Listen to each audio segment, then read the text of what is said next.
Bago tayo mag-umpisa sa ating istorya, i-click mo muna ang subscribe button. Baka isa ka sa maging maswerteng subscribers ngayong araw dahil namimili tayo ng subscriber na seswertihin at mabibigyan ng regalo.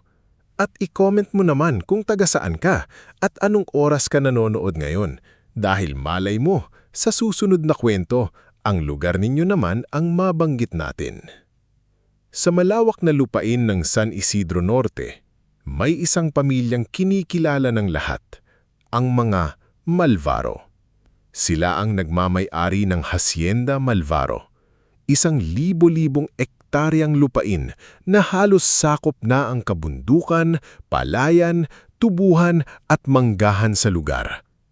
Kapag sinabi mong Malvaro, ang ibig sabihin noon sa probinsya ay pera, kapangyarihan at takot. Walang magsasakang kayang tumanggi sa kanila.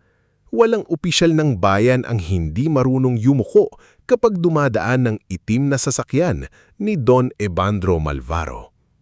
Pero sa loob ng engranding mansyon na iyon, may isang anak na tila hindi nababagay sa mundo ng ginto, chandelier at marmol na sahig. Siya ay si Agaton Malvaro, na mas kilala ng mga magsasaka bilang Gato. Bata pa lamang si Agaton, hindi na siya tulad ng kuya niyang si Zefren. Habang si Zefren ay tinuturuan ng kanilang ama kung paano humawak ng baril, makipag-usap sa investors at magbilang ng tubo sa negosyo, si Agaton naman ay laging nawawala sa kusina o sa likod ng hasyenda.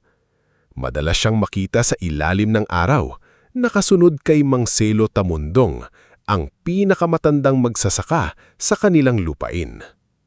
"Gato, iho, huwag mong hawakan yang araro, mabigat yan," sabi minsan ni Mang Selo habang pinupunasan ng pawis sa noo. Ngumiti ang batang si Agaton at hinawakan pa rin ang hawakan ng araro.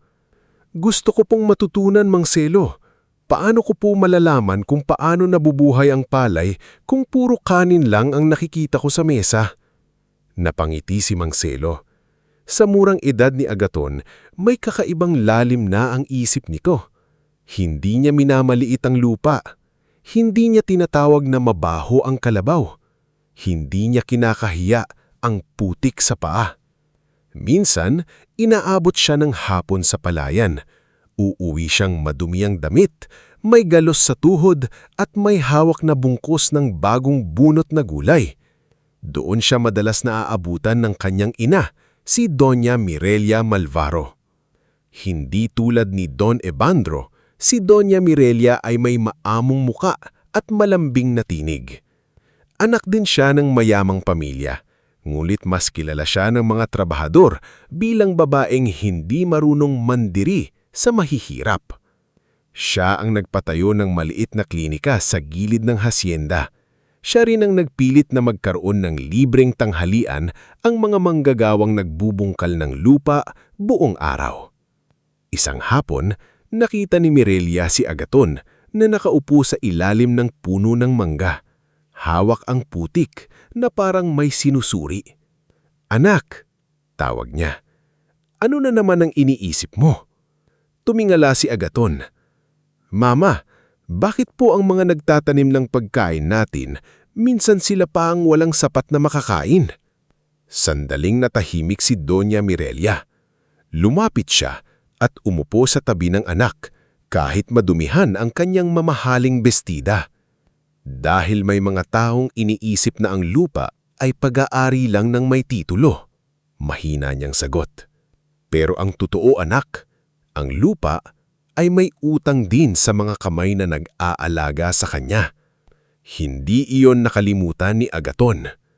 Lumipas ang mga taon, si Agaton ay lumaking tahimik ngunit matatag. Nag-aral siya sa Maynila ng kursong may kinalaman sa agrikultura at negosyo. Hindi dahil gusto niyang maging negosyanteng tulad ng kanyang ama, kundi dahil gusto niyang maintindihan kung paano iaangat ang buhay ng mga magsasaka. Tuwing bakasyon, halip na sumama sa barkada sa ibang bansa, umuuwi siya sa hasyenda para tumulong sa ani. Dito nagsimulang uminit ang ulo ni Don Evandro.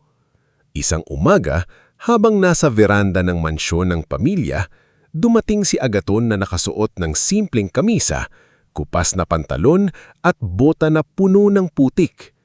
Nakasunod sa kanya si Aling Nimya, isang matandang tagalinis ng kamalig, bit-bit ng basket ng gulay.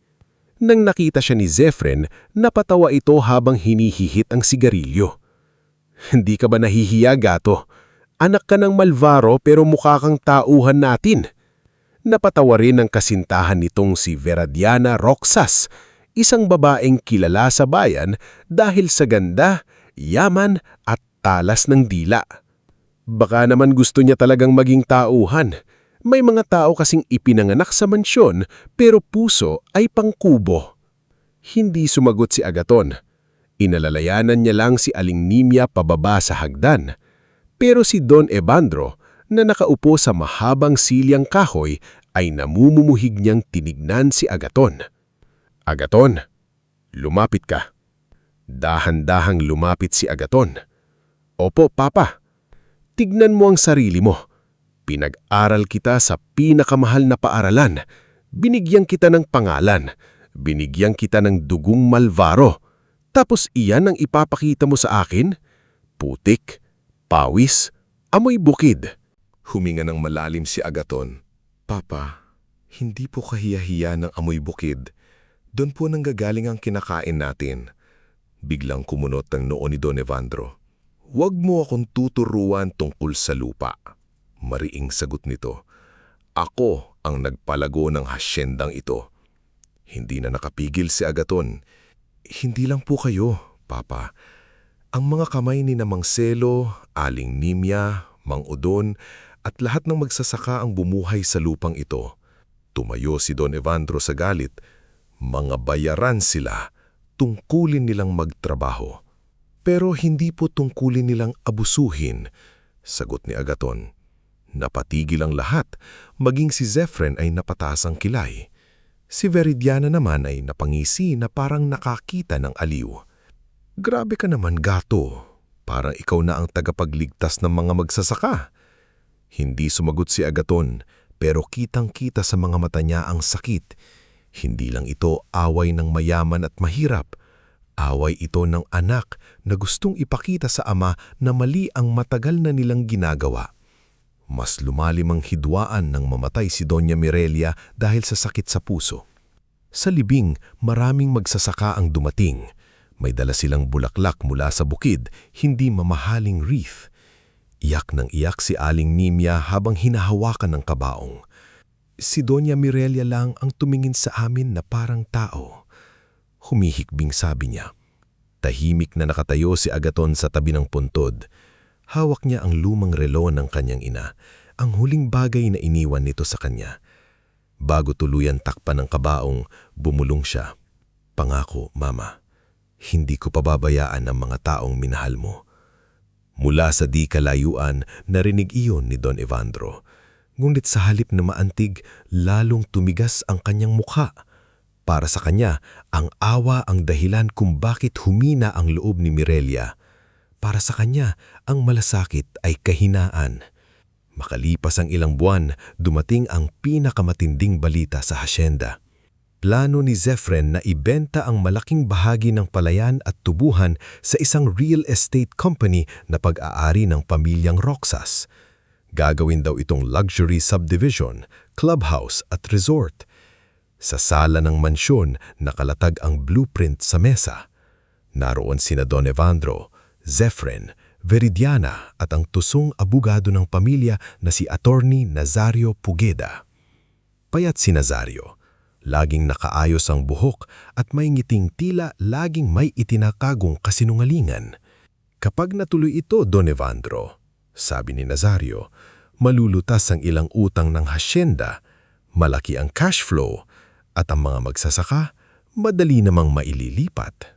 May papapirmahin lang tayong waiver." "Waiver?" tanong ni Agaton na kararating lang at narinig ang usapan. "Anong waiver?" Napatingin silang lahat sa kanya. "Wala kang pakingalam dito," Zefren sabi. "Business meeting ito. Lumapit si Agaton at kinuha ang isang papel sa mesa. Nabasa niya roon ang kasunduang nagsasabing kusnang aalis ang mga pamilyang nakatira sa bahagi ng lupa kapalit ng maliit na halaga. Kusnang aalis, nanginginig ang boses ni Agaton. Alam ba nila ito? Ngumiti si Attorney Nazario. Legal ang dokumento. Hindi iyon ang tanong ko, sagot ni Agaton. Naintindihan ba nila ang pinapapirma ninyo? Tumayo si Veridiana at umikot sa mesa. Ay naku gato, hindi mo kailangang umarteng santo. Mga magsasaka lang sila. Bibigyan ng pera, ahalis na. Doon unang naramdaman ni Agaton ang kakaibang init sa dibdib. Hindi siya sumigaw, hindi siya nagwala, ngunit malinaw ang galit sa mukha niya. Hindi sila basura na pwedeng itapon kapag hindi na kailangan. Lumapit si Don Evandro at binawi ang papel mula sa kanyang kamay. Tama na. Papa, may mga pamilyang mawawalan ng bahay. May matatanda doon na tumanda. May mga batang doon ipinanganak. Ang lupa ay atin, madiing sabi ni Don Evandro. Ang titulo ay atin, sagot ni Agaton. Pero ang buhay na nakaugat dito, hindi lang atin. Tahimik ang buong sala. Sa unang pagkakataon, hindi na bata ang tingin ni Don Evandro sa Agaton. Kalaban na. Ilang araw pagkatapos noon, nagdaos ng engranding hapunan sa mansyon. Dumating ang mga investors, ilang konsehal, mga kaibigan ni Zefren at pamilya ni Veridiana.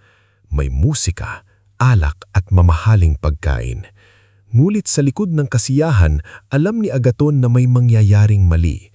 Nakita niya sa kusina si Aling Nimia na umiiyak dahil pinapapirma na raw ang mga magsasaka sa kasunduang hindi nila naiintindihan.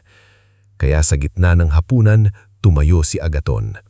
Pasensya na po sa lahat, pero bago kayo magdiwang sa proyektong ito, gusto kong malaman ninyo kung ilang pamilya ang mawawala ng tahanan. Naglabas siya ng folder.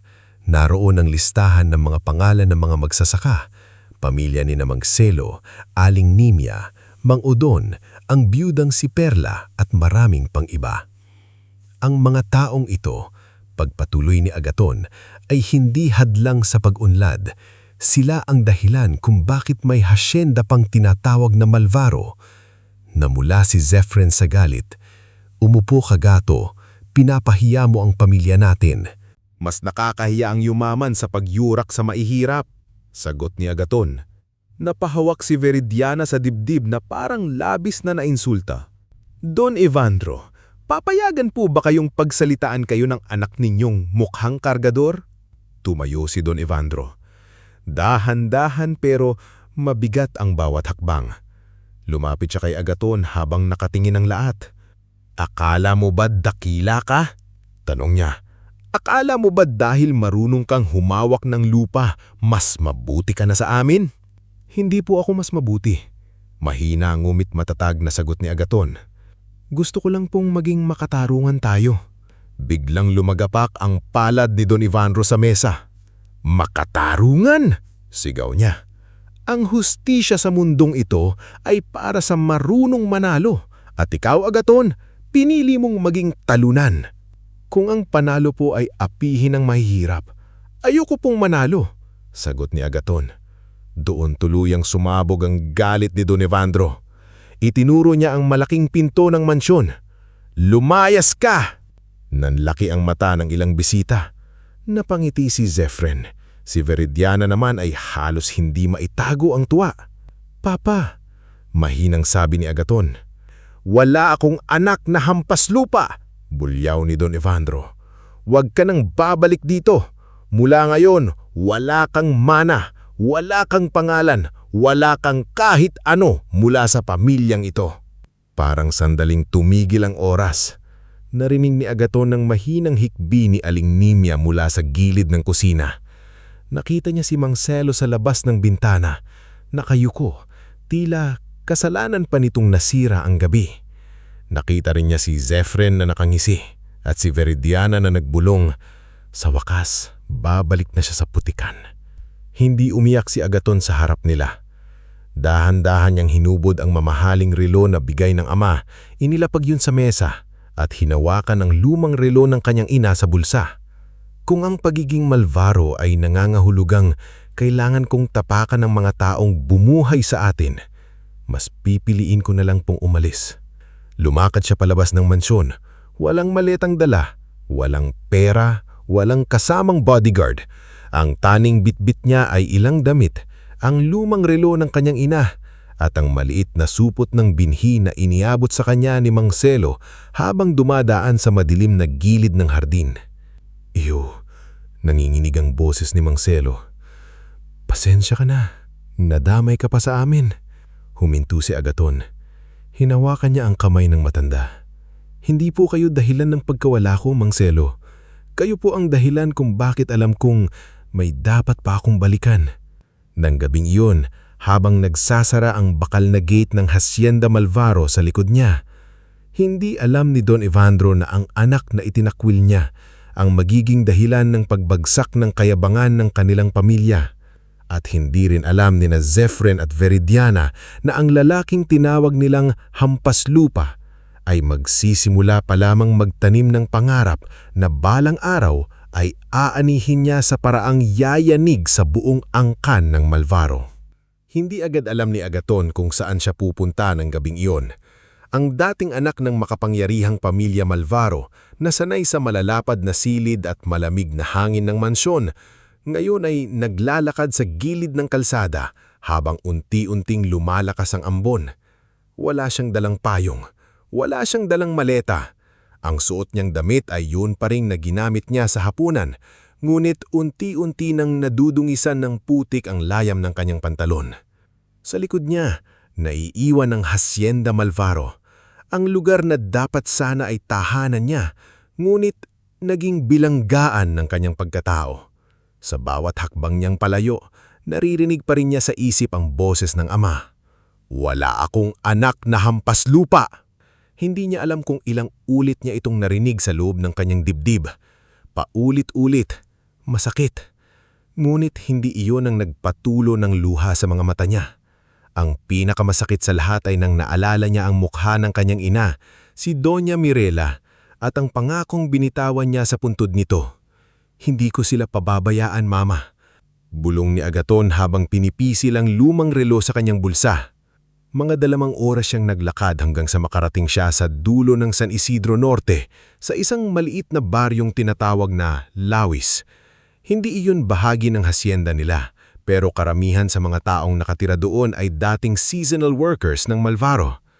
Maliit ang lugar, puno ng baku-bakong daan, simpleng bahay na gawa ng kahoy at yero, at palayan na halos nalulunod sa tubig dahil sa sirang kanal. Sa giid ng kalsada, may isang maliit na karinderyang bukas pa kahit malalim na ang gabi. Mahina ang ilaw sa loob at may babaeng nagliligpit ng mga kaldero. Siya si Aling Paruna Dakwel, isang byuda na kilala sa baryo dahil sa matapang kape at mas matapang na dila. Napansin niya si Agaton na nakatayo sa tapat ng karinderya, basang-basa at tila hindi alam kung papasok ba o aalis. "Aba!" Sabi ni Aling Paruna habang nakataas ang kilay. Ikaw ba yung bunso ni Don Evandro? Yung anak niyang mas madalas makita sa palayan kaysa sa simbahan? Napangiti ng mahina si Agaton kahit nanginginig siya sa lamig. Opo, sagot niya. Ako po si Agaton. Tinitigan siya ni Aling Paruna mula ulo hanggang paa. Mukha kang pinalayas. Hindi agad nakasagot si Agaton. Doon naintindihan ni Aling Paruna ang lahat. Bumuntong hininga siya at itinabi ang hawak na sandok. Pumasok ka, sabi niya. May natirang lugaw, hindi masarap kapag malamig. Pero mas mabuti na iyon kaysa malunod ka sa ulan. Hindi sanay si Agaton na tanggapin ng ganito kasimple. Walang tanong kung may pera siya, walang panghuhusga kung bakit siya nasa labas. Walang pagpapanggap. Isang mangkok lang ng lugaw, isang tuyong tuwalya at isang lumang bangkong kahoy. Habang nagkakain siya, tahimik lang si Aling Paruna sa kabilang mesa. Maya-maya, nagsalita ito. Kung iniisip mong babalik ka bukas at hihingi ng tawad sa ama mo kahit wala kang kasalanan, huwag mong gawin. Napatingin si Agaton. Hindi ko po alam ang gagawin ko. Inamin niya. Alam mo, sagot ni Aling Paruna, natatakot ka lang simulan. Tahimik si Agaton. Sa unang pagkakataon matapos siyang palayasin, may taong hindi siya kinawawa. Sa halip, parang tinulak pa siya nitong tumayo. Kinabukasan, ipinakita ni Aling Paruna ang maliit niyang lupang sakahan sa likod ng karinderya. Hindi kalakihan ng lupa, pero sapat para pagtamnan ng gulay, kamote at kaunting palay. May maliit ding bodega na sira ang pinto at butas ang bubong. "Diyan ka muna matulog," sabi ni Aling Paruna. Hindi ito mansyon. Kapag umuulan, may tulo sa kaliwa. Kapag mahangin, may daga sa kanan. Pero libre basta tutulong ka sa bukid at sa karinderya. Tiningnan ni Agaton ang bodega. Sa dating buhay niya, baka hindi niya iyon pinansin. Pero sa sandaling iyon, parang iyon ang unang piraso ng kalayaang natanggap niya. "Maraming salamat po," sabi niya. "Huwag kang magpasalamat agad," sagot ni Aling Paruna. "Magbungkal ka muna, dun ko malalaman kung hanggang salita ka lang." Doon nagsimula ang tunay na buhay ni Agaton bilang magsasaka. Sa unang linggo, akala niya sapat na ang kaalaman niya dahil matagal siyang nakakasama sa palayan. Pero iba pala ang nanunood sa gumagawa. Iba ang tumutulong paminsan-minsan sa araw-araw na nakasalalay ang pagkain sa sariling lakas. Nagising siya bago sumikat ang araw. Nagbukat siya ng timba. Naghukay siya ng kanal. Nagtanim siya ng petsay at talong. Naglinis siya ng kulungan ng manok. Nagbuhat siya ng sako ng pataba hanggang mangalay ang balikat niya. Sa ikatlong araw pa lang, nagkapaltos na ang mga palad niya. Habang nakaupo siya sa gilid ng taniman, linapitan siya ng isang binatang may hawak na lumang toolbox. Ito si Ino Versida, mekanikong tagalawis na kilala sa pag-aayos ng kung ano-anong sira gamit ang piyesa galing sa junk shop. "Malambot pa kamay mo, boss," natatawang sabi ni Ino. "Huwag mo akong tawaging boss," sagot ni Agaton habang tinitignan ang sugat sa palad. Ano? Sir? Gato na lang." Ngumiti si Ino. "Sige, Gato. Kung gusto mong mabuhay sa bukid, unang leksyon, huwag mong labanan ng lupa. Sundan mo kung saan siya malambot, saan siya matigas. Parang tao rin yan." Napatingin si Agaton sa kanya. Simple lang ang sinabi ni Ino, pero tumama iyon sa kanya. Makalipas ang ilang araw, dumating naman sa karinderya si Lira Mayuga, isang guro sa pampublikong paaralan. May dala siyang mga papel at maliit na kahon ng chalk. Tuwing Sabado, nagtuturo siya sa ilang magsasaka kung paano magbasa ng resibo, magkwenta ng utang, at umintindi ng kasunduan. Nakita siya ni Lira na nag-aayos ng sirang mesa sa gilid ng karinderya. "Ikaw ba yung bagong katulong ni Aling Paruna?" tanong ni Lira. Napangiti si Agaton. "Mukha ba po?" "Tingin ko hindi," sagot ni Lira. "Mukha kang taong sanay iutusan ng katulong pero pilit tinuturuan ng sarili kung paanong maging tao." Napatigilan si Agaton. Hindi niya alam kung maiinsulto ba o matatawa. "Masakit pong magsalita ang mga tagalawis," sabi niya. "Mas masakit ang buhay dito, kaya wala kaming oras sa paligoy-ligoy." Mula noon, naging bahagi na ni Lira ang unti-unting pagbangon ni Agaton. Hindi siya romantikong lumapit agad sa kanya. Sa simula, bantay sirado ito. Tila ayaw magtiwala sa kahit sinong galing sa mayamang pamilya. Pero nang makita niyang araw-araw na nagtatrabaho si Agaton sa bukid at hindi lang nagpapakuha ng awa, unti-unti siyang naging bukas. Isang tanghali habang nagsusulat si Lira ng listahan ng utang ng ilang magsasaka, lumapit si Agaton. "Bakit po sila nalulugi kung maganda naman ang ani?" tanong niya. Ipinakita ni Lira ang kwaderno. Dahil bago pa maani ang palay, may utang na sila kay Basyong Tadle. Siya ang nagbibigay ng abono, binhi at gamot sa peste. Pagdating ng anihan, sa kanya rin nila ibebenta sa presyong siya ang may dikta. "Middleman?" sabi ni Agaton. "Hindi lang middleman," sagot ni Lira. "Parang tanikala. Hindi nakikita pero hindi makawala ang tao." Doon unang narinig ni Agaton ang pangalan ni Gervasyong Basyong Tadle. Siya ang matagal nang kumokontrol sa bentahan ng ani sa Lawis. Kapag may magsasakang tumangging magbenta sa kanya, hindi na nito mapapautang sa susunod na taniman. Kapag may nagreklamo, biglang may masisirang pump, mawawalang sako o magkakaroon ng problema sa barangay permit. Sa mga sumunod na buwan, unti-unting nakita ni Agathon ang buong larawan ng paghihirap sa Lawis. Hindi tamad ang mga tao, hindi sila kulang sa tiyaga, kulang sila sa patas na pagkakataon. Isang araw, habang naglalakad siya sa palayan ni Aling Paruna, napansin niyang sayang ang tubig na umaagos sa kanal. May bahagi ng taniman na laging nababaha, samantalang may bahagi namang natutuyo. Naalala niya ang napag-aralan niya sa Maynila tungkol sa simpleng water management. Tinawag niya si Ino. Kaya ba nating gumawa ng murang patubig gamit ang lumang hose at drum?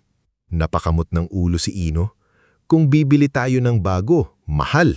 Pero kung maghahalongkat ako sa junk shop ni Tandang Ermo, baka may makuha akong pwedeng pagkabit-kabitin. Kailangan natin ng kontroladong daloy. Hindi kailangan malakas. Kailangan pantay. Nagtrabaho sila ng halos 2 linggo. Pinagtawanan sila ng hilang tao sa simula dahil mukha raw larukan ng ginagawa nilang sistema.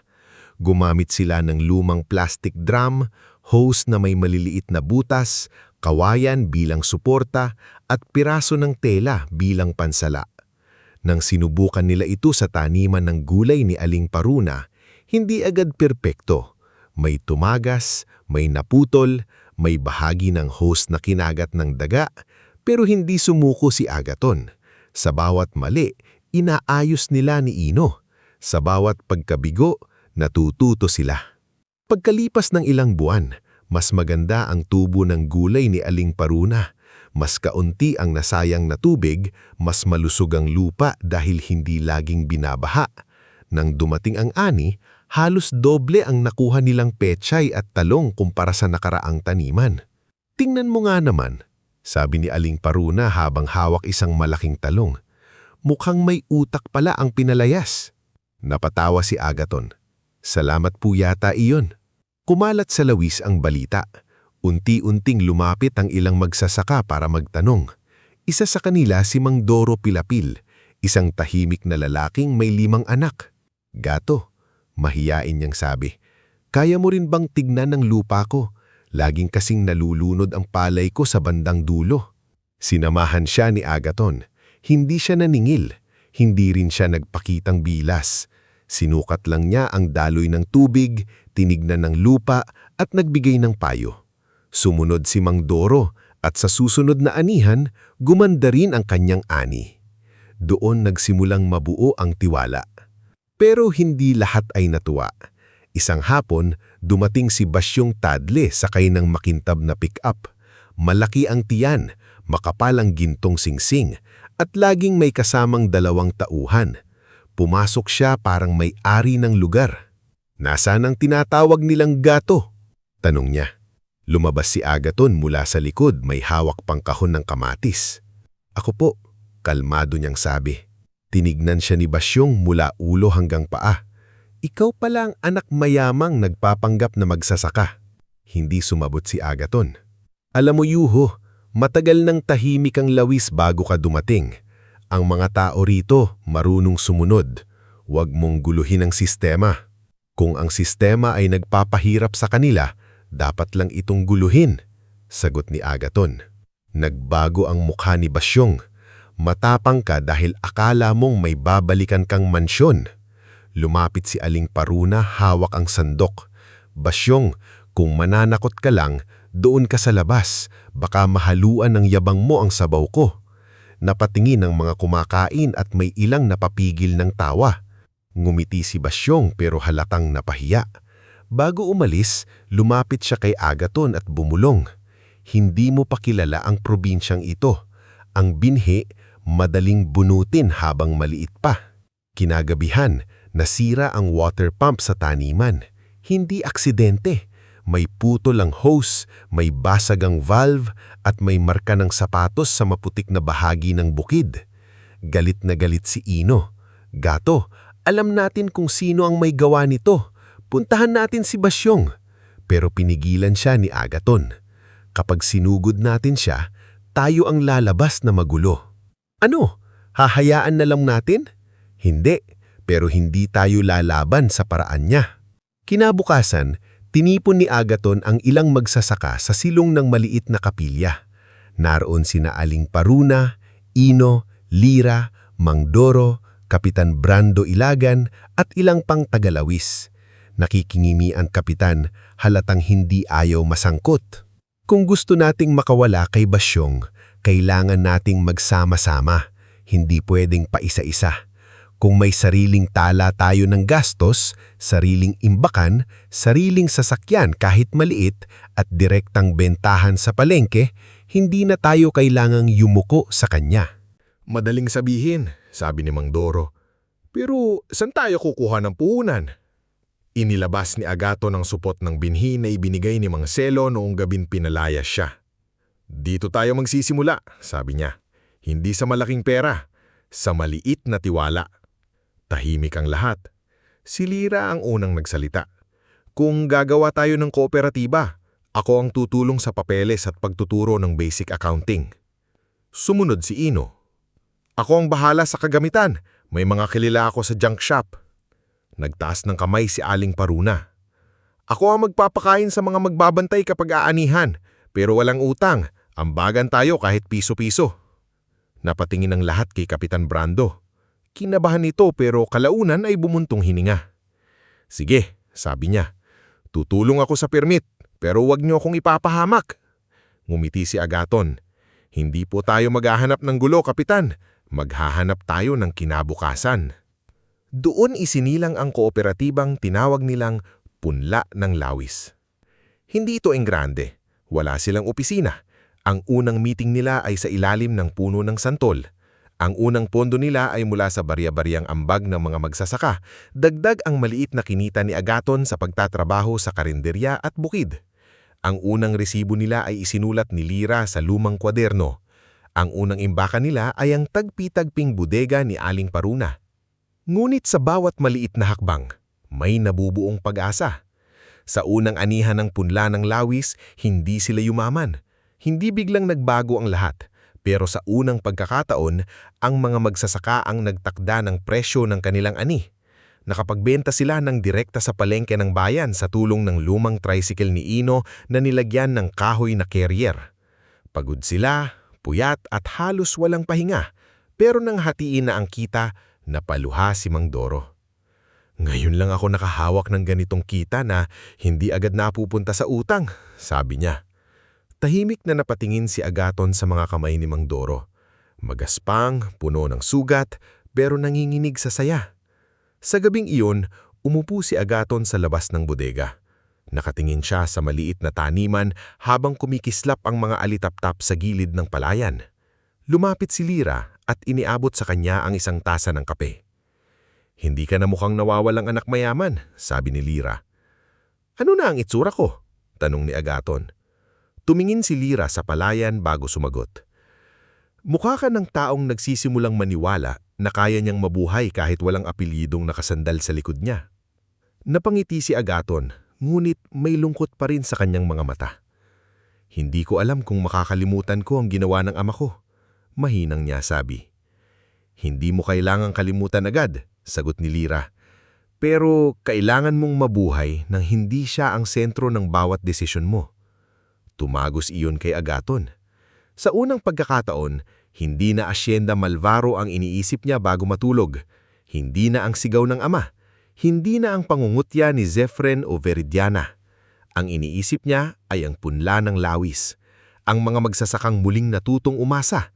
Ang lupang hindi man sa kanya ay tinanggap siya.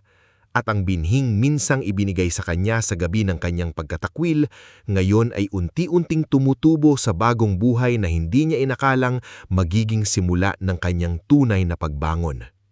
Lumipas ang unang taon ng Punla ng Lawis na hindi naging madali pero sapat na para patunayan sa mga tao ng baryo na hindi panandali ang awa o yabang ang dala ni Agaton. Ang dating basang-basang binatang dumating sa karinderya ni Aling Paruna na walang dalang pera, ngayon ay isa ng taong unang gumigising bago tumilaok ang manok at huling umuuwi kapag tahimik na ang palayan. Hindi pa siya mayaman, hindi pa rin malaki ang bahay niya. Sa katunayan, sa tagpi-tagping bodega pa rin siya natutulog, pero iba na ang tingin ng mga tao sa kanya. Hindi na siya tinatawag na anak ng Malvaro. Sa Lawis, siya ay gato, ang magsasakang marunong makinig. Tuwing umaga, madalas siyang makita sa gitna ng taniman habang hawak ang lumang kwaderno na ibinigay ni Lira Mayuga. Doon niya isilusulat ng bawat gastos sa binhi, pataba, gasolina, upa sa tricycle at kita sa bawat sako ng ani. Natutunan ng mga magsasaka na ang hindi nilang isinusulat ay madaling nakawin ng iba. Natutunan din nila ang mga maliliit na barya na dati ay basta na lang nawawala sa kamay nila ay kayang maging puhunan kapag pinagsama-sama. Isang umaga, habang naglilista si Agaton sa ilalim ng kubo, dumating si Mang Doro Pilapil na may bitbit na supot ng kamote. "Gato," sabi nito, "medyo nahihiya. Ito muna ang ambag ko sa pagkain ng mga magbabantay sa ani. Wala pa akong pera ngayon pero may ani na." Tinanggap ni Agaton ng supot at ngumiti. "Ambag yan, Mang Doro. Hindi maliit ang ambag kapag galing sa pinaghirapan." Napakamot sa ulo si Mang Doro. Noon kapag kay Basyong kami nagbebenta, parang kami pang may utang kahit kami ang nagtanim. Ngayon kahit pagod kami, alam naming may pupuntahan. Hindi sumagot agad si Agaton. Tumingin siya sa malayong bahagi ng palayan kung saan ang ilang bata ay tumutulong sa pag-aayos ng mga kahon ng gulay. Naisip niya ang Hacienda Malvaro, ang mga trabahador na tulad ni Mang Selo at Aling Nimya. Kung nagagawa ito sa Lawis, bakit hindi ito nagawa noon sa lupain ng kanyang pamilya? Ngunit pinigilan niyang lunurin ng galit ang sarili. Hindi pa iyon ang panahon para bumalik. Sa ikalawang taon, mas lumawak ang tiwala sa punla ng Lawis. Ang dating 10 magsasaka ay naging 20. Ang dating isang taniman ni Aling Paruna ay sinundan ng mga lupang inuupahan ng mga kasapi. Si Ino Versida, na dati ay mekanikong palaging may grasa sa kamay, ngayon ay gumagawa na ng improvised seed dryer, maliit na cart para sa gulay, at murang patubig na ginagamitan ng recycled plastic drum. Kapag may sirang makina, hindi na kailangan pang maghintay ng mamahaling pyesa mula sa bayan. Kung kaya ng mayaman bumili ng bago, kaya nating gumawa ng hindi sumusuko, pabirong sabi ni Ino habang kinakalampag ang isang lumang makina. "Hindi lahat ng kinakalampag sira," sagot ni Aling Paruna mula sa kusina. "Minsan, tulad mo, maingay lang." Nagtawa na ng lahat, maging si Agaton. Sa Lawis niya unang naranasan na ang pagod ay pwedeng sabayan ng tawanan. Sa mansyon, ang hapagkainan ay puno ng mamahaling pagkain, pero laging may tensyon. Sa karinderya ni Aling Paruna, minsan ay munggulan ang ulam, pero ramdam niyang hindi siya bisita. Kabilang siya. Si Lira naman ang naging puso ng kooperatiba. Tuwing hapon, pagkatapos niyang magturo sa paaralang, pumupunta siya sa lumang bodega upang turuan ang mga magsasaka kung paano magbasa ng kontrata. Gumagawa siya ng simpleng aralin, kung paano malaman ang tubo, kung paano magtabi ng emergency fund, kung paano umiwas na pautang na may patibong. Isang gabi, matapos ang klase, naiwan sina Agatan at Lira sa ilalim ng ilaw na debaterya. Inaayos ni Lira ang mga papel habang si Agaton naman ay nagbibilang ng resibo. "Hindi ka ba napapagod?" tanong ni Agaton. Tumingin si Lira sa kanya. "Ikaw?" "Pagod ako araw-araw." "Pero tumitigil ka ba?" Napangiti si Agaton. "Hindi. Ganon din ako. Pagod ako pero ayoko nang makitang magsasakang naloloko dahil hindi nila nababasa ang pinirmahan nila." Sandaling natahimik si Agaton. Naalala niya ang mga waiver sa Hacienda Malvaro, ang papel na muntik ng palayasin ang mga taong doon na tumanda. "Lira," mahina niyang sabi, "may mga papel noon sa amin. Pinapapirma nila ang mga magsasaka, hindi nila naiintindihan." Tumigil si Lira sa pagsusulat. "Alam ko." Napatingin si Agaton. "Paano mo nalaman?" "May pinsan akong dating nagtrabaho sa Hacienda Malvaro. Umalis sila dahil pinapapirma sila sa kasunduang hindi nila mabasa. Hindi lang sila nagsalita dahil takot sila." Parang may mabigat na kamay na pumisil sa dibdib ni Agaton. Kahit wala na siya sa hacienda, ang anyo ng pamilyang tinakasan niya ay umaabot pa rin sa mga taong nasa harap niya. "Pasensya na," bulong niya. Umiling si Lira. "Hindi sapat ang pasensya kung wala kang gagawin, pero nakikita kong may ginagawa ka." Mula noon, mas naging seryoso si Agaton sa pagpalawak ng kooperatiba. Hindi na sapat na makabenta lang sila sa palengke. Kailangan nilang magkaroon ng sariling pagkakakitaan na hindi madaling sirain ni Basyong Tadle o sino mang middleman. Nagsimula silang maghatid ng gulay sa maliliit na karinderya sa bayan. Pagkatapos, sa tulong ni Lira, nakipag-usap sila sa isang may-ari ng maliit na restaurant sa Kabayanan, si Doña Sebina Calubid, isang matandang negosyanteng masungit pero patas. Kilala ito sa pagiging mapili sa sangkap. Nang unang dumating sina Agaton, Ino at Mang Doro dala ang kaing ng gulay, tinignan sila ni Doña Sebina na parang sinusukat ang kanilang pagkatao. "Bakit ako bibili sa inyo?" tanong nito. Sumagot si Agaton ng mahilaon. "Dahil sariwa po ang gulay. Alam namin kung kailan itinanim, anong pataba ang ginamit at sino ang nag-ani. Kapag may sira, papalitan namin. Kapag may kulang, hindi kami magtatago." Tinitigan si asang gulang ni Doña Sebina. "Maraming marunong magsalita ng maganda." "Opo, kaya po magdadala muna kami ng maliit na order. Huwag niyo po munang pagtiwalaan ng salita namin. Subukan niyo po ang produkto." Dumunga si Doña Sebina. Hindi nagyabang si Agaton, hindi rin nagmakaawa. Nag-alok lang siya ng patas na simula.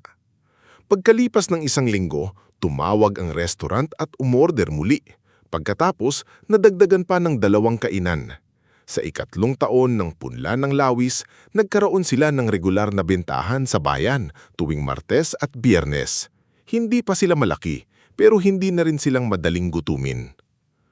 Ngunit habang lumalakas ang kooperatiba, lalo ring umiinit ang galit ni Basyong Tadle.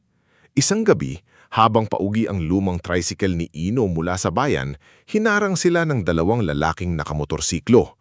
Tinapon sa kanal ang ilang kahon ng gulay. Tinakot si Mang Doro.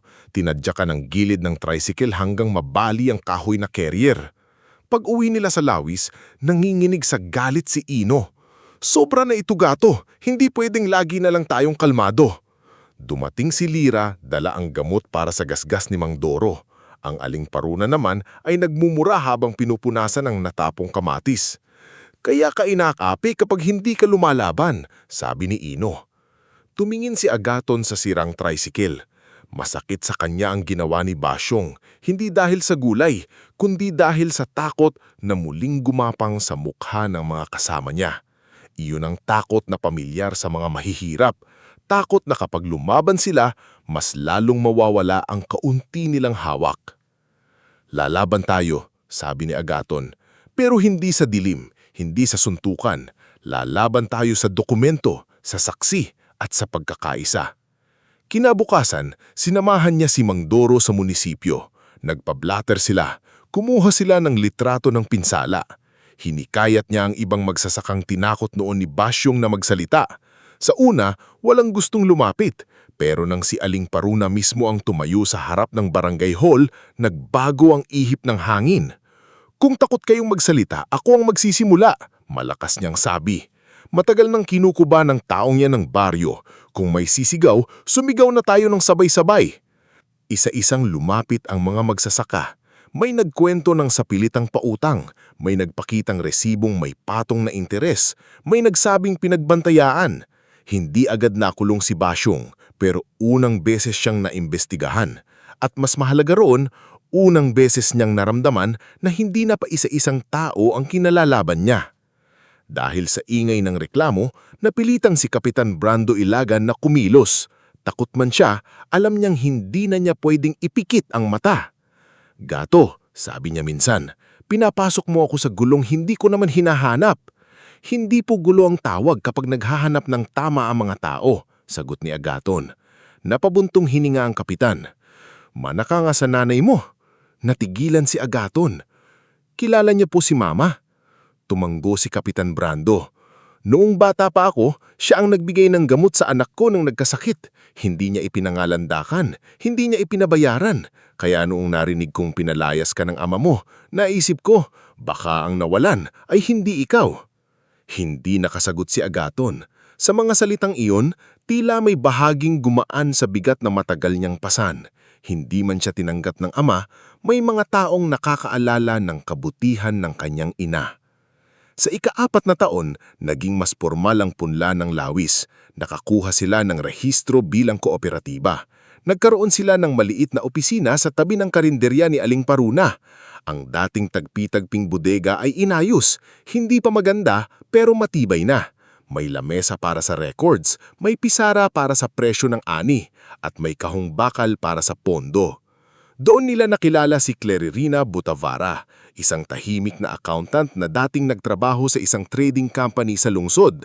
Umuwi siya sa Lawis para alagaan ang may sakit niyang ama.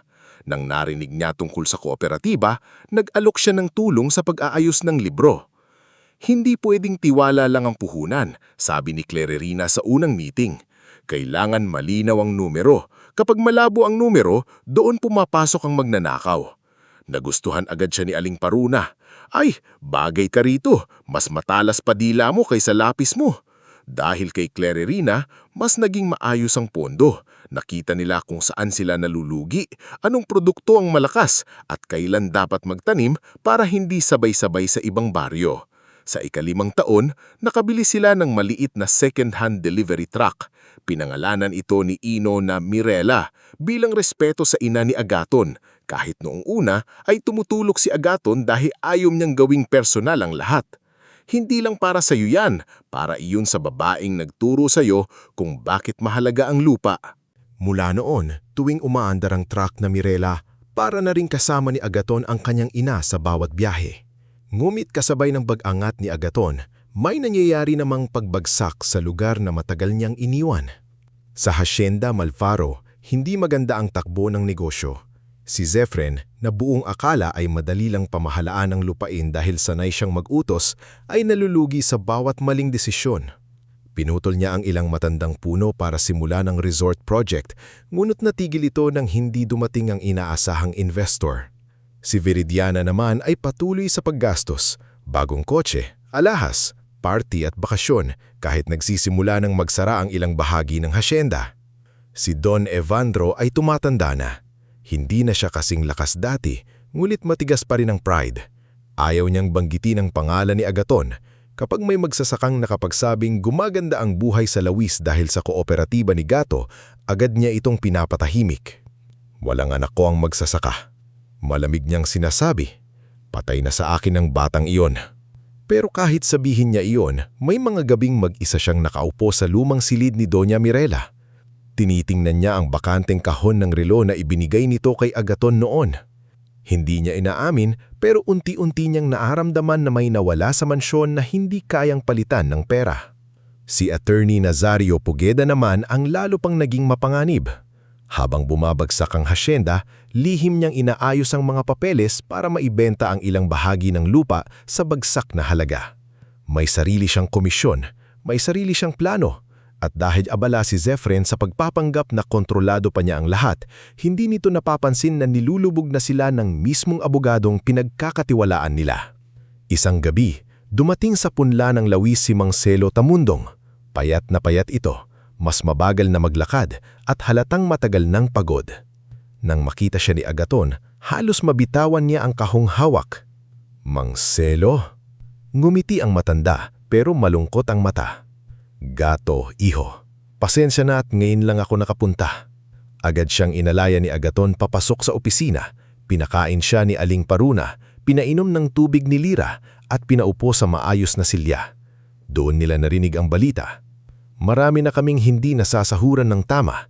Mahina ngunit nanginginig ang boses ni Mang Selo. May mga benepisyong pinapapirma na natanggap na raw namin pero wala naman kaming natanggap. Si Aling Nimia umiiyak na gabi-gabi. Ang iba pinapaalis na sa tirahan. Sabi nila, kailangan daw gamitin ang lupa sa bagong proyekto.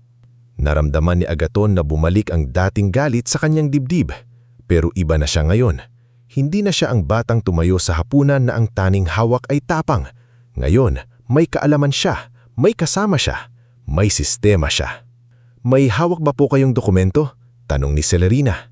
Dahan-dahang inilabas ni Mang Selo ang isang plastik na sobre. Naroroon ang ilang payslip, kopya ng waiver at mga papel na may pirma raw ng mga manggagawa. Tinignan ito ni Celerina, kumunot ang noo niya. May mali rito, sabi niya.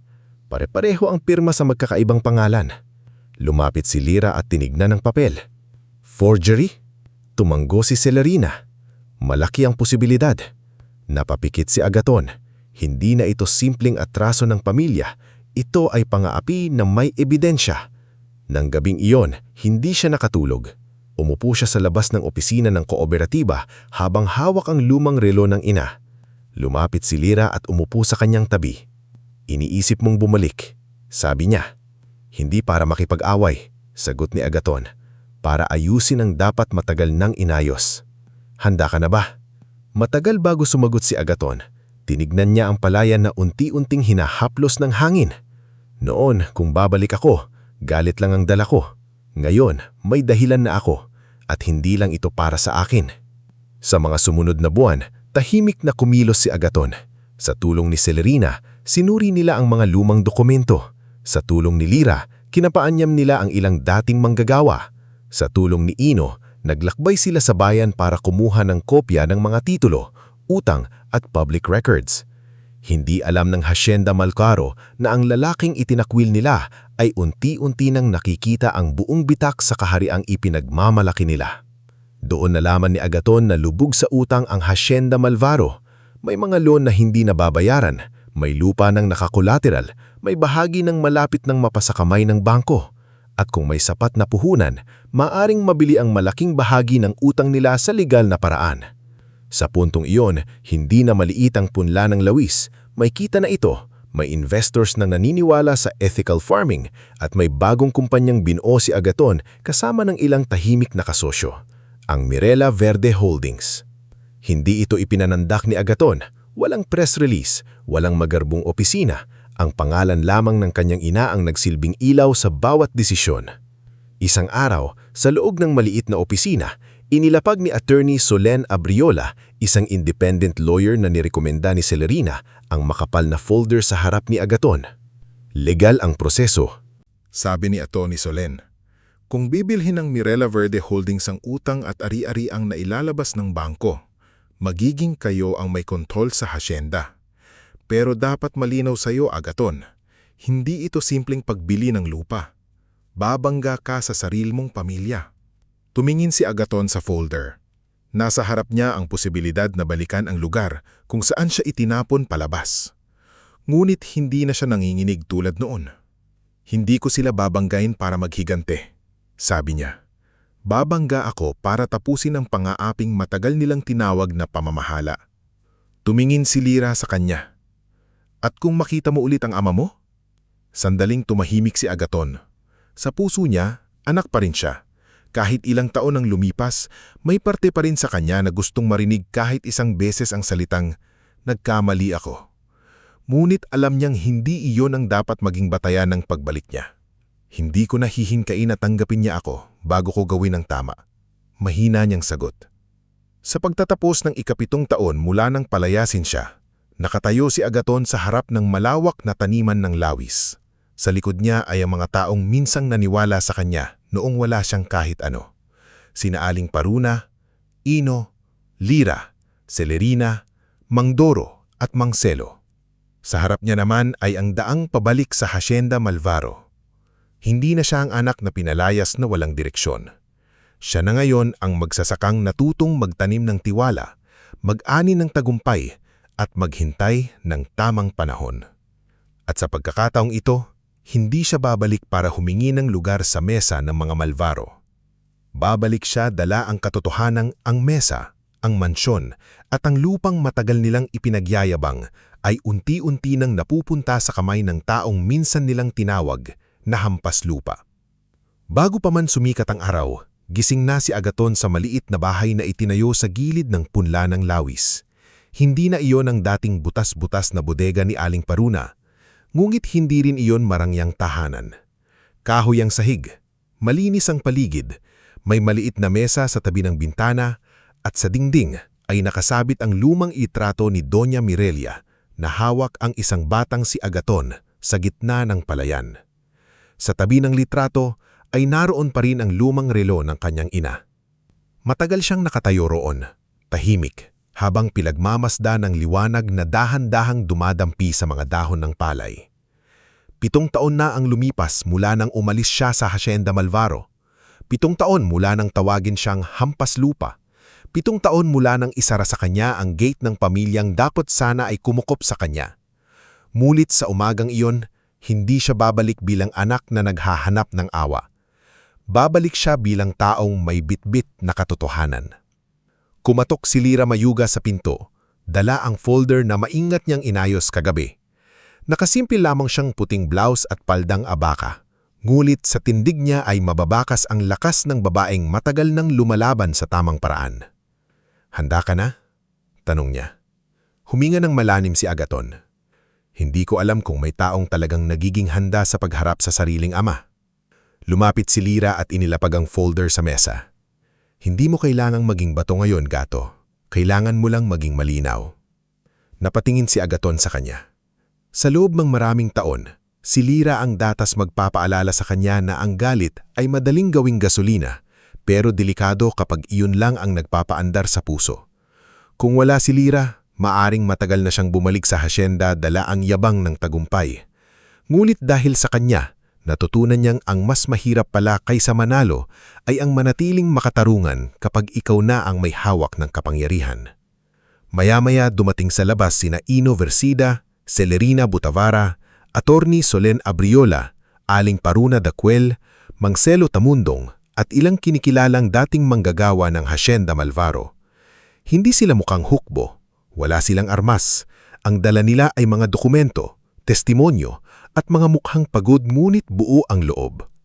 Si Ino ang unang nagsalita nang lumabas si Agaton. "Gato, siguraduhin mo lang na hindi ka matitinag pag nakita mo si Zefren. Baka makita ko palang ang ngitis niya, gusto ko nang suntukin." "Tandaan mo, Ino," sabi ni Agaton, "hindi suntok ang kailangan natin ngayon." "Alam ko," buntong hininga si Ino, "kaya nga hindi ako dumala ng wrench." Napangiti ang ilan kahit mabigat ang araw. Si Aling Paruna naman ay lumapit kay Agaton at inayos ang kwelyo ng kanyang polo. "Huwag kang magpapadala sa awa kapag nagpaawa sila, pero huwag ka ring magpapadala sa galit kapag nanghamak sila. Pareho lang yung bitag." "Opo," sagot ni Agaton. Hinawakan ni Mangselo ang kamay niya. Nanginginig na ang kamay ng matanda, ngunit mahigpit pa rin ang kapit. "Iho, kahit anong mangyari, salamat. Kung ang pagbalik mo ay para sa amin, sapat na iyon." Umiling si Agaton. "Hindi lang po para sa inyo, Mangselo. Para ito sa lahat ng taong tinuruan nilang manahimik." Umalis sila sakay ng 2 sasakyan at isang van. Habang bumibiyahe, dumaan sila sa mga lugar na minsang nilakaran ni Agaton noong gabing pinalayas siya. Ang dating madilim at maputik na daan ay tila mas makitid na ngayon sa paningin niya, marahil dahil mas malaki na ang bigat ng dala niya kaysa dati. Paglapit nila sa Hacienda Malvaro, nakita niya ang malaking gate na dati tila imposibleng lampasan, ngulit ngayon kalawangin na ang ilang bahagi nito. Ang dating makintab na karatulan ng pamilyang Malvaro ay kupas na. May mga damong ligaw sa gilid ng driveway. Ang ilang pader ay may bitak. Hindi pa rin nawawala ang anyo ng yaman, pero ramdam na ramdam ang pagkabulok sa likod ng kinang. Sa loob ng mansyon, abala ang lahat. May malaking salo-salo si Zefren Malvaro. Pinapaniwala niya sa mga bisita na may papasok na bagong foreign investor na magliligtas sa Hacienda Malvaro mula sa pagkakautang. Naglagay siya ng mamahaling bulaklak sa sala, pinabuksan ang natitirang imported wine sa cellar at pinilit na takpan ng pulang tela ang ilang sirang bahagi ng hagdan. Si Veridiana Roxas, na nooy laging tila reyna sa ganda at yabang, ay naglalakad sa sala suot ang kumikinang na damit at alahas na halatang pilit pang ipinapakita ang dating rangya. Ngulit kung titingnan ng mabuti, may kaba sa kanyang mga mata. Alam niyang paubos na ang pera. Alam niyang marami na silang hindi nababayaran, pero mas takot siyang malaman ng ibang tao na ang pamilyang dati niyang ipinagyayabang ay nakatayo na lang sa utang. "Zefren." Bulong ngulit madiing sagot ni Zefren. "Tumahimik ka. Darating ang representative. Kapag napirmahan ng bagong kasunduan, babalik ang lahat sa dati." Sa gilid ng sala, nakaupo si Don Evandro sa wheelchair. Mahina na ang katawan niya, mas maputla na ang mukha at nanginginig na ang kamay. Ngulit ang tingin niya ay matalim pa rin. Kahit may sakit, hindi niya pa rin isinusuko ang otoridad na matagal niyang ginamit upang kontrolin ang lahat. Lumapit si Attorney Nazario Pugeda, pawisan kahit malamig ang bulwagan. Don Evandro, maayos na po ang lahat. May ilang detalye lang sa lupa na kailangang linisin pero makukuha natin ang pera. Tiningnan siya ni Don Evandro. Ilang beses mo lang sinabi iyan, Nazario, pero bakit parang mas lumulubog tayo? Napangiti ng pilit si Nazario. Ganun po talaga ang negosyo, may panahon lang ng paghihintay. Hindi alam ni Don Evandro na ang abogadong iyon ang matagal nang kumikita sa bawat pagkalugi nila. Nagsimula ang programa. Nagsalita si Zefren sa harap ng mga bisita, mga dating kaibigan ng pamilya, ilang opisyal at mga taong umaasang may pakinabang pa rin sa apelyidong Malvaro. Ang Hacienda Malvaro, anya habang nakataas ang baso, ay hindi kailanman babagsak. May mga pagsubok, oo, pero ang pamilyang ito ay itinayo sa lakas, dangal at disiplina. Narinig yon ng ilang dating manggagawa sa labas ng bulwagan. Napayuko si Mang Selo. Para sa kanya, ang salitang dangal ay matagal nang naging palamuti lamang sa bibig ng mga taong hindi marunong magbayad ng tamang sahod. Biglang bumukas ang malaking pinto. Pumasok si Agaton. Hindi siya nakasuot ng mamahaling suit parang negosyanteng nagyayabang. Nakasimpleng barong na yari sa pinya fiber mula sa mga manggadawa ng lawis, itim na pantalon at sapatos na may bakas pa ng alikabok mula sa bukid. Sa likod niya ay sina Lira, Attorney Solen, Celerina, Ino, Aling Paruna, Mang Selo at ilang trabahador. Tumahimik ang buong bulwagan. Halos mabitawan ni Zefren ang baso nang makilala ang kapatid. "Ikaw?" Singhal niya. "Anong ginagawa mo rito?" Hindi agad sumagot si Agaton. Tumingin muna siya sa paligid, sa chandelier na minsang niyang pinagmamasdan noong bata siya, sa mahabang mesa kung saan siya minsang pinahiya, sa sulok na kung saan umiiyak si Eling Nimia noong gabing pinalayas siya, at sa ama niya na nakaupo sa wheelchair na nanlalaki ang mga mata habang nakatitig sa kanya. "Agaton," mahinang ngunit mabigat na sambat ni Don Evandro. Naramdaman niya ang kirot sa dibdib. Sa loob ng ilang segundo, bumalik siya sa pagiging anak. Ngunit bago pa siya tuluyang lamunin ng alaala, naramdaman niya ang presensya ni Lira sa tabi niya. Hindi siya hinawakan nito, pero sapat na ang pagtayo niyang malapit sa kanya. Lumapit si Attorney Solen sa gitna at binuksan ang folder. "Magandang hapon po sa lahat. Ako si Attorney Solen Abriola, Legal Counsel ng Mirelia Verde Holdings." Nagkatinginan ng mga bisita, napakunot ng noo ni Nazario. "Mirelia Verde Holdings?" Bulong ni Veridiana. "Sino naman ang mga yan?" Nagpatuloy si Attorney Solen. "Narito kami upang ipaalam sa pamilya Malvaro at sa lahat ng concerned parties na ang outstanding loans, collateralized lands at bank-held assets ng Hacienda Malvaro ay legal nang na-acquire at na-settle ng aming kliyente." Namutla si Zefren. Imposible. Inilabas ni Attorney Solen ang unang dokumento. Makapal yun. May mga pirma, selyo at opisyal na kopya mula sa bangko at registry. Batay sa deed of sale, bank settlement at transfer documents, ang legal controlling owner ng Hacienda Malvaro ay ang Mirela Verde Holdings sa pamumuno ng chairman nito, si Agaton Mirela Malvaro. Parang may kumulog sa loob ng bulwagan. May mga napabuntong hininga. May mga napatingin kay Don Evandro. Si Veridiana ay napahawak sa braso ni Zefren. Si Nazario naman ay biglang namawis ng malamig. "Sinungaling!"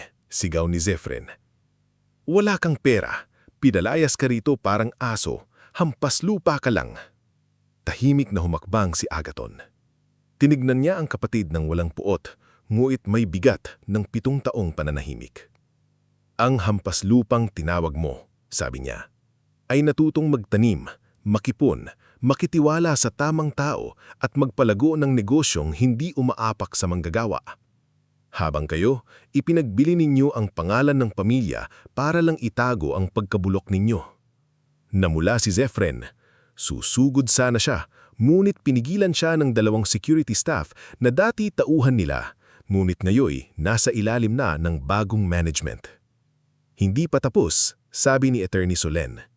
Inilabas niya ang ikalawang dokumento.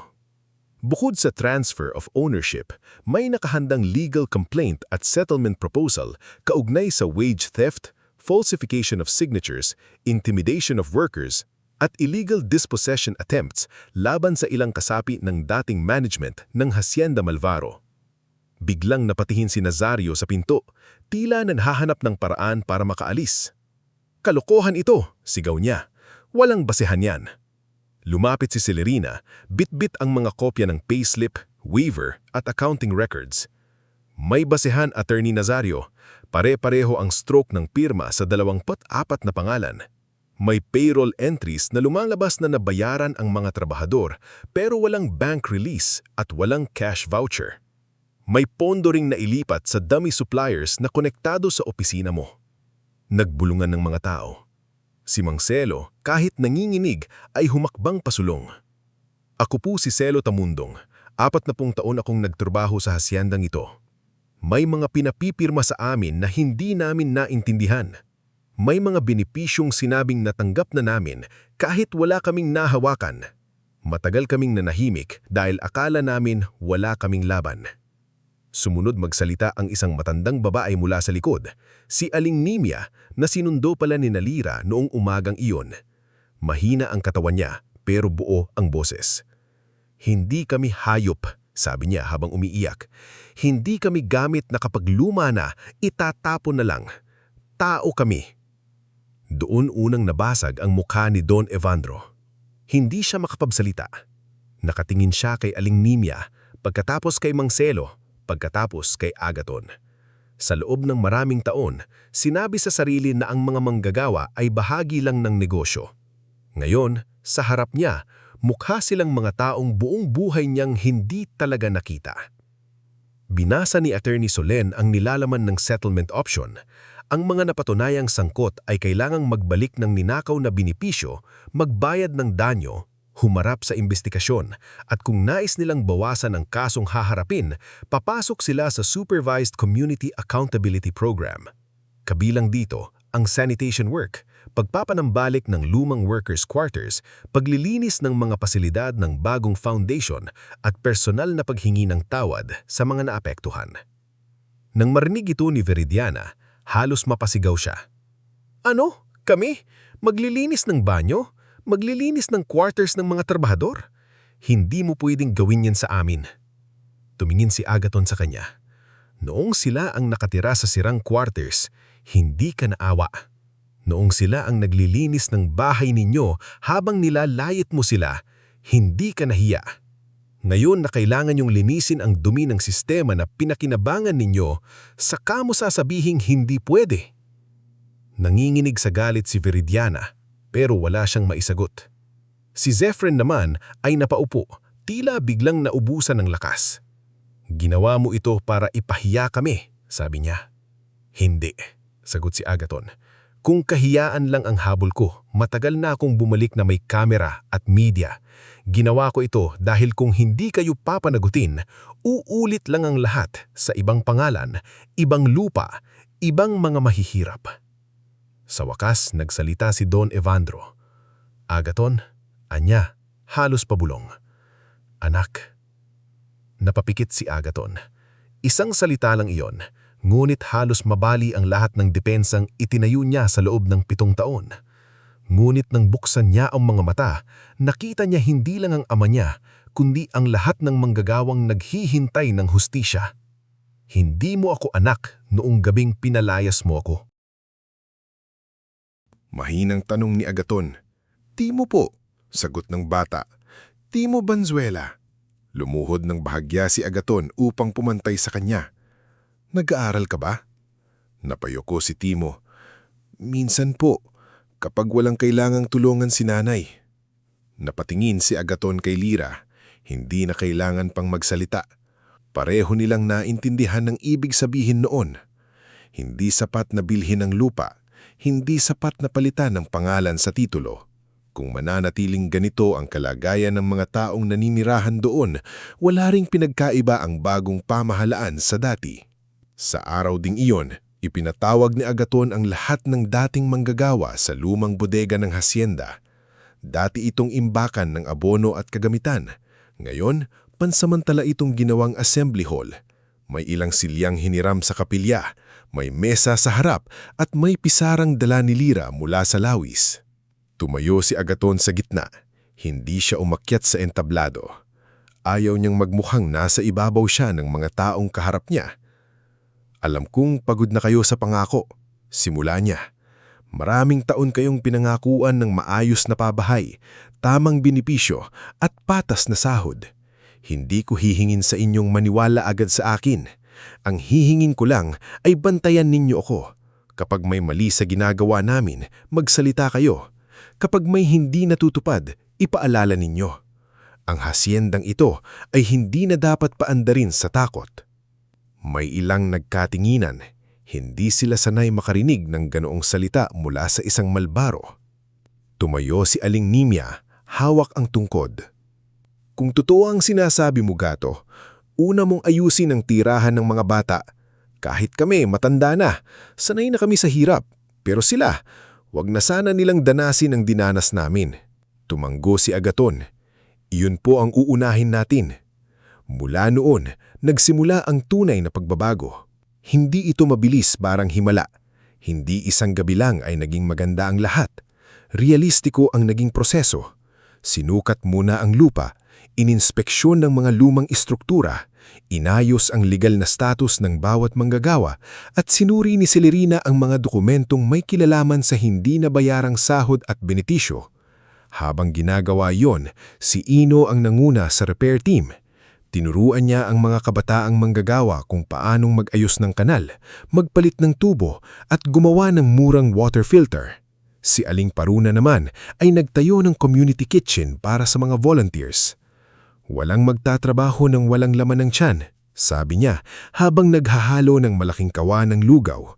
Kahit hustisya, mahirap ipaglaban kapag kumakalamang sikmura. Si Lira naman ay nagsimula ng gabi-gabing klase. Hindi lamang para sa mga bata, kundi pati sa matatanda. Tinuruan niya silang magbasa ng kontrata, umintindi ng payslip at magtanong kapag may pinapapirma sa kanila. Isang gabi, lumapit si Timo kay Agaton habang nag-aayos ito ng kahon ng libro. "Sir Gato," sabi ng bata, "totoo po bang dati kayong nakatira sa malaking mansyon?" Napangiti si Agaton. "Oo." "Bakit po kayo umalis?" Sandaling natahimik si Agaton. Tumingin siya sa bintana kung saan tanaw ang dating mansyon na ngayon ay pinapatayuan ng signage, Mirela Agri Heritage Farm.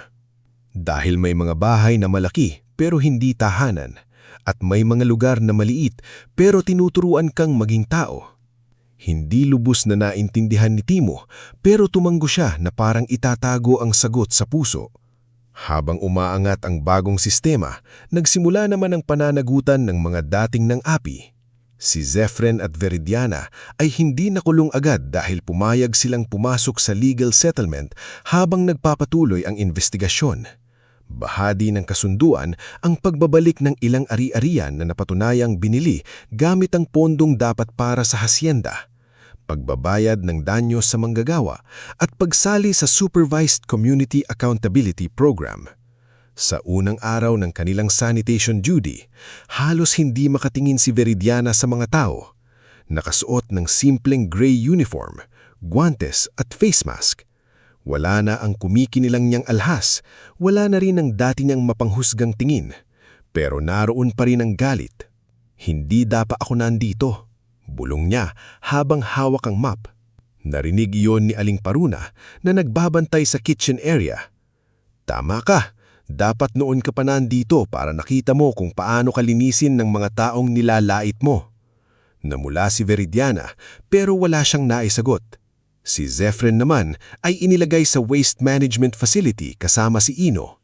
Noong una, halos hindi siya humawak ng kahit anong gamit. Nanginginig ng inis ang mukha niya tuwing may magsasakang dumaraan at nakikita siyang nagbubuhat ng mga basurahan. Isang beses, hindi na siya nakatiis. "Masaya ka na ba, Ino? Nakikita mo akong ganito." Tumingin si Ino sa kanya habang inaayos ang sirang compost shredder. "Kung ako ang masusunod, baka mas mabigat pa rito ang ginagawa mo. Pero hindi ito tungkol sa saya ko. Tungkol ito sa pagkatuto mo. Hindi mo alam ang buhay ko." Inamin ni Zefren, Tumigil si Ino at tumingin ng diretso sa kanya. At hindi mo rin alam ang buhay namin noong pinagtatawanan mo kami, kaya patas lang. Ngayon, matuto kang makinig. Hindi agad nagbago si Zefren. May mga araw na nagrereklamo siya. May mga araw na sinisisi niya si Agaton.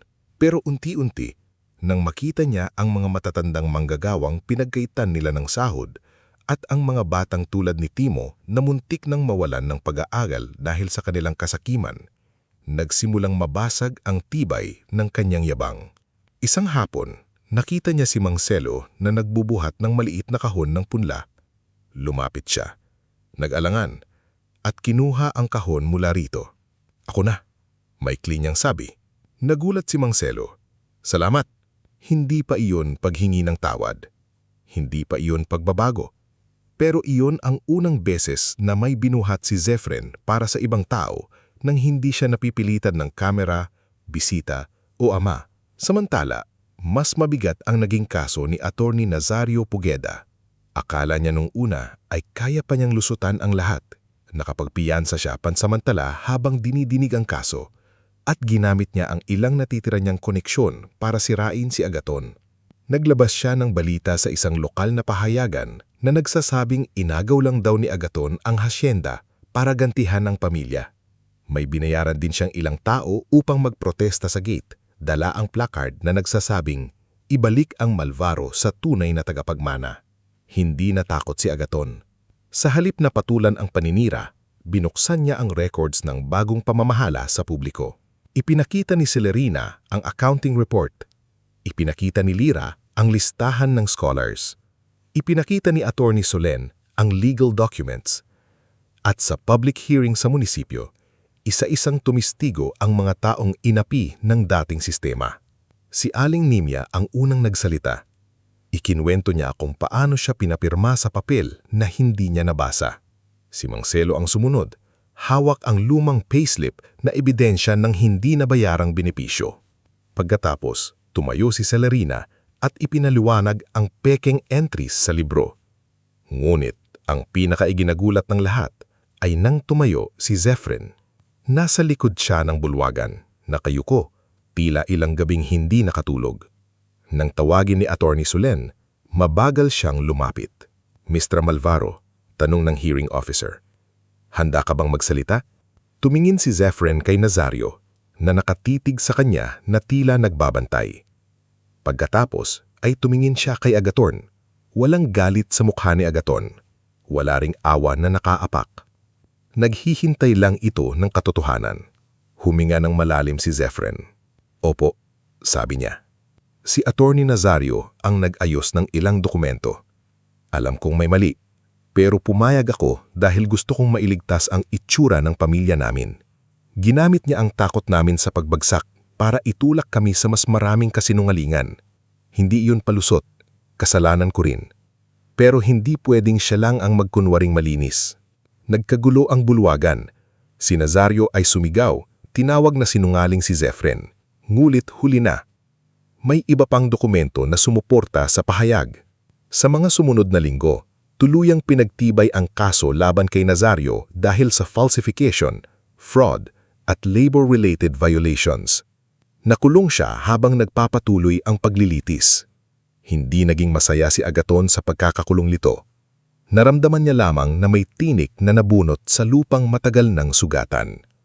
Lumipas ang 2 taon. Ang dating Hacienda Malvaro ay unti-unti nang nakilala bilang Mirelia Agri-Heritage Farm. Hindi na ito lugar na kinakatakutan.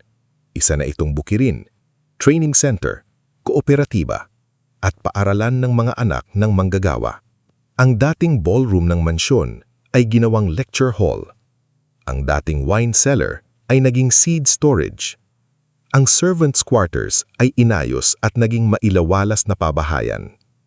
Ang planong resort sa dating palayan ay napalitan ng orchard, demo farm, at maliit na library na pinangalan ng Silid Mirelia. Si Timo Banzuela, ang batang minsang hindi regular pumapasok sa paaralan, ay naging unang scholar ng programa. Tuwing may bisita, siya ang naglilibot sa kanila sa nursery. "Dito po namin inaalagaan ng punla," sabi ni Sir Gato. "Ang punla raw, parang tao. Kapag inalagaan ng tama habang maliit, lalalim ang ugat. Sa panahong iyon, mas naging malinaw din ang relasyon ni Agathon at Lyra. Hindi minadali ang pag-ibig nila. Dumaan ito sa taon ng pagsasama sa trabaho, hindi pagkakaintindihan, pagod at tahimik na pag-aalalayan. Isang gabi, matapos ang graduation ng unang batch ng farmer trainees, naglakad sila sa gilid ng palayan. Naalala mo nung sinabi kong mukha kang taong pilit tinuturuan ng sarili kung paanong maging tao? Tanong ni Lyra. Natawa si Agathon. Hindi ko yun makakalimutan. Masakit yun.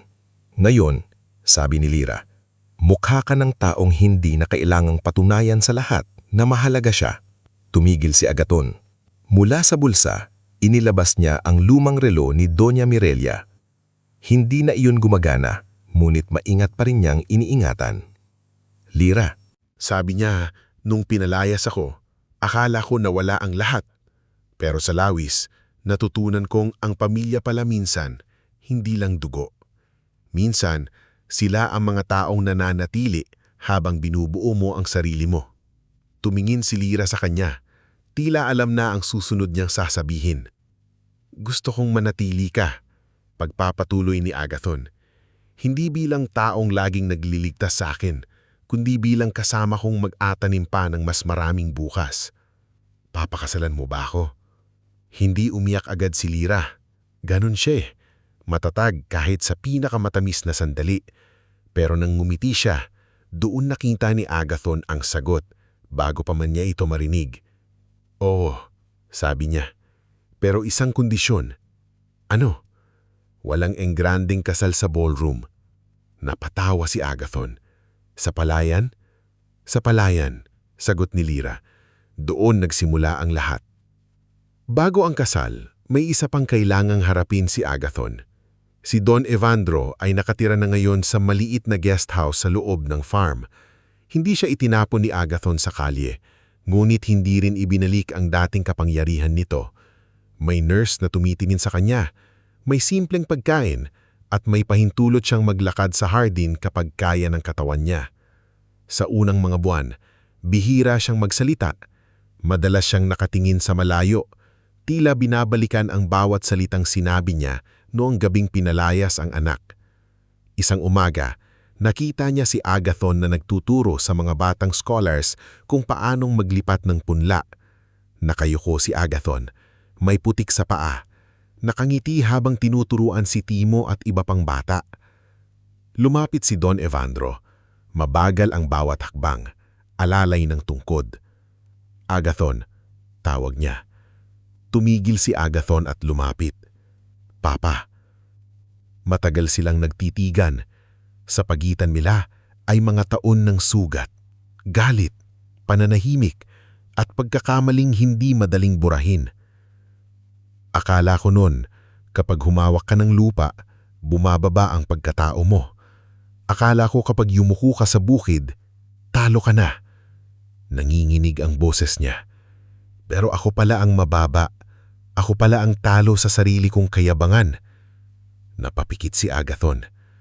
Ang salitang hinintay niya ng maraming taon ay hindi eksaktong patawad, pero mas malalim pa roon ang laman. Isa itong pag-amin. Isa itong pagbagsak ng pader na matagal nang nakaharang sa pagitan nila. Patawarin mo ako. Hindi ko hinihinging ibalik mo ang tiwala mo agad. Hindi ko rin hinihinging ibalik sa akin ang dati kong lugar. Gusto ko lang mamatay balang araw na nasabi kong nagkamali ako. Dahan-dahang lumapit si Agathon. Sa unang pagkakataon matapos ang 7 taon, yinakap niya ang ama. Hindi mahigpit noong una, parang nangangapa, parang parehong hindi nasanay. Pero nang naramdaman ni Don Evandro ang kamay ng anak sa likod niya, humagulgul siya na parang isang matandang na yun lang naubusan ng yabang. Pinapatawad kita, Papa, bulong ni Agathon, pero aalagaan natin ang tiwala. Tulad ng lupa, hindi iyon nabubuhay sa salita lang. Tumanggo si Don Evandro habang umiiyak. Dumating ang araw ng kasal ni na Agathon at Lyra sa gitna ng malawak na palayan.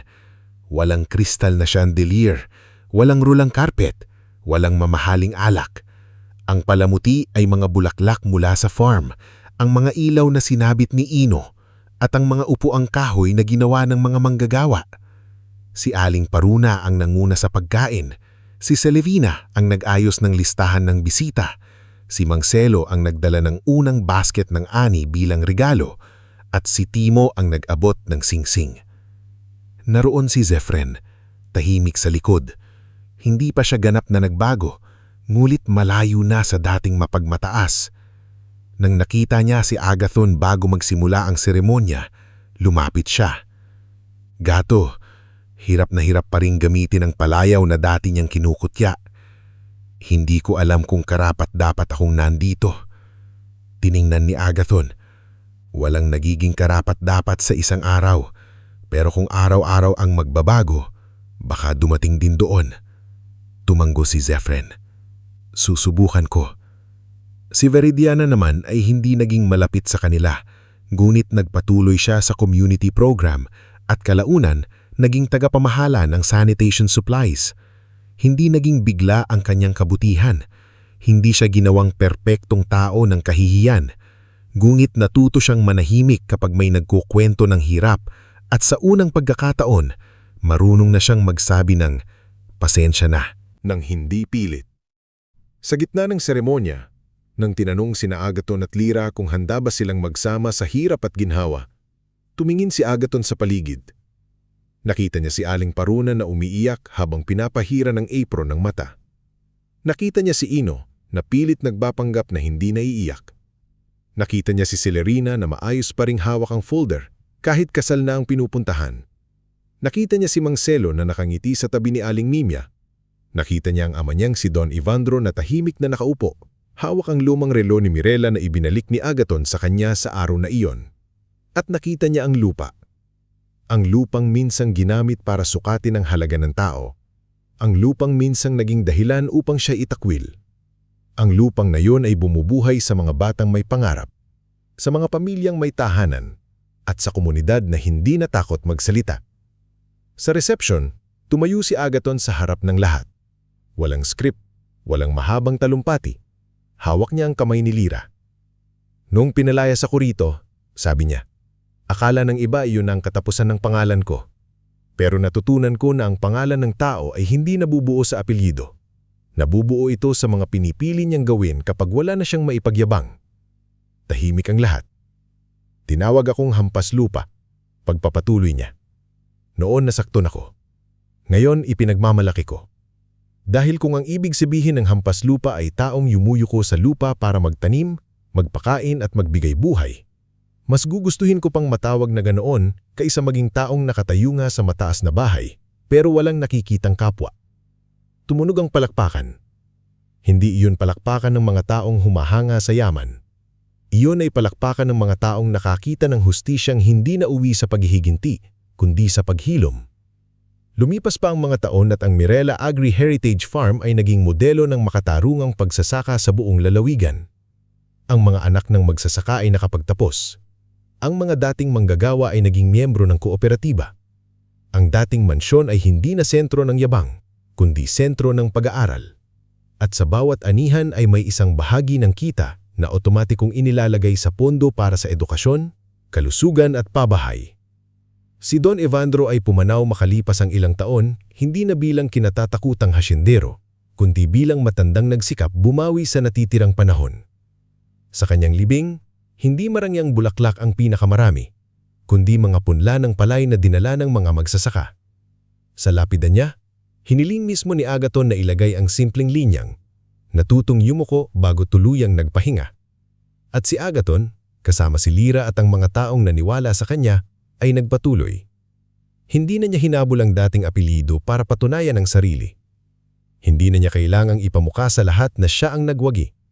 Sapagkat sa bawat batang natutong magbasa, sa bawat magsasakang nakatanggap ng patas na kita, sa bawat pamilyang nakatira na sa maayos na bahay, at sa bawat punlang tumutubo sa lupaing minsang puno ng takot, naroon ang tunay na panalo. Ang dating anak na pinalayas dahil pinili raw maging hamak na magsasaka, ay naging tagapananan ng mas mahalagang yaman. Hindi lamang hasyenda, hindi lamang negosyo, kundi pamana ng dangal, malasakit at katarungang may ugat na malalim sa lupang minahal niya hanggang dulo.